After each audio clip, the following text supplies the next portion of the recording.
Thank you all for joining us today on another edition of the Florida Chamber's Bottom Line. My name is Tony Carvajal. I'm the Executive Vice President of the Florida Chamber Foundation.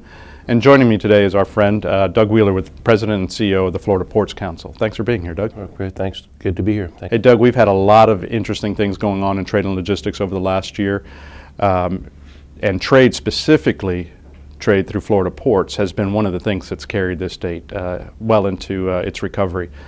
Give us an update on what's been going on with the Ports Council, and maybe a discussion of what you see as the Panama Canal expands. Sure, thanks. Our ports are seeing a great period of growth, preparing for some of those opportunities. Right now we are competing globally, and we're seeing victories from some of the investments, in large part thanks to the leadership of Governor Scott and the legislature and the department for what has been historic investment in infrastructure at our seaports over the last few years, and that's helping our ports to respond to the ever-changing shipping market and trade shifts in trade lanes occurring globally, as well as the expanded Panama Canal, and all the while making sure that we're letting the global businesses know that that we're ready to compete and serve the consumer markets across the world. Competition's a big issue. When we're talking about your industry in particular, there's lots of markets, lots of choices. Are we ready to compete? I think we are. We are, and of course, the obvious discussion would center on some of our closer port competitors in the southeast and the Gulf of Mexico, the Savannahs, Charleston, Mobile, Texas.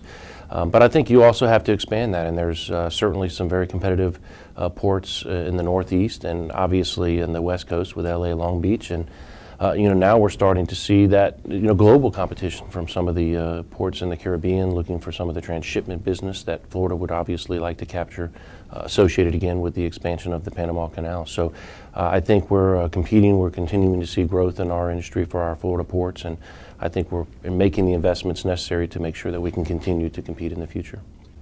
I appreciate you covering all those things in the trade and logistics studies. Your members and the entire transportation industry has been a big part of those things, of the studies and the research that we've been doing. I think the recovery is well on track, but there's something else I want to talk about, and that's the cruise industry. That's another area that sometimes we forget. We talk about trade and that's moving in and out, but we trade in people too, don't we? Absolutely. Everything that our ports are doing are involved in the movement of cargo and people. And the cruise industry is no different. It's a huge economic impact. To take a step back for a minute, you look at the seaport industry in Florida, responsible for about 680,000 jobs for Floridians across the state, with a $98 billion impact. The cruise industry specifically, we have the top 3 cruise ports in the world. Our cruise business is unmatched. You add that to the other ports that have a significant cruise presence, and we account for 60% of all U.S. embarkations and cruises. So a record more than 14 million passengers coming through our Florida ports. So obviously the cruise industry is doing well, and Florida is benefiting from that. We've got a lot of great things going on, and the future is bright. But from your perspective, think about the next 10, 20 years, and you're thinking about the future of Florida. From the port's perspective, what do we got to get right?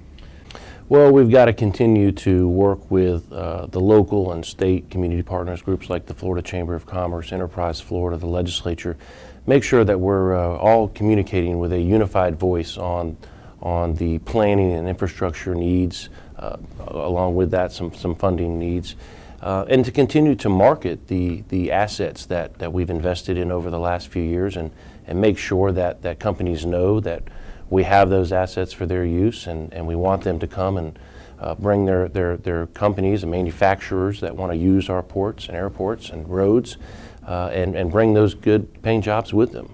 Well, Doug, thank you so much for joining us today. I think that your insights, not only today, but throughout the development of the trade and logistics study, has been essential. Everything that you were doing, everything that the ports are doing, the governor and the legislature are making a huge difference to the future of Florida. For each of you watching at home, the job creators, chambers, businesses, everybody supporting the future of Florida, thank you for joining us on the Florida Chamber's Bottom Line.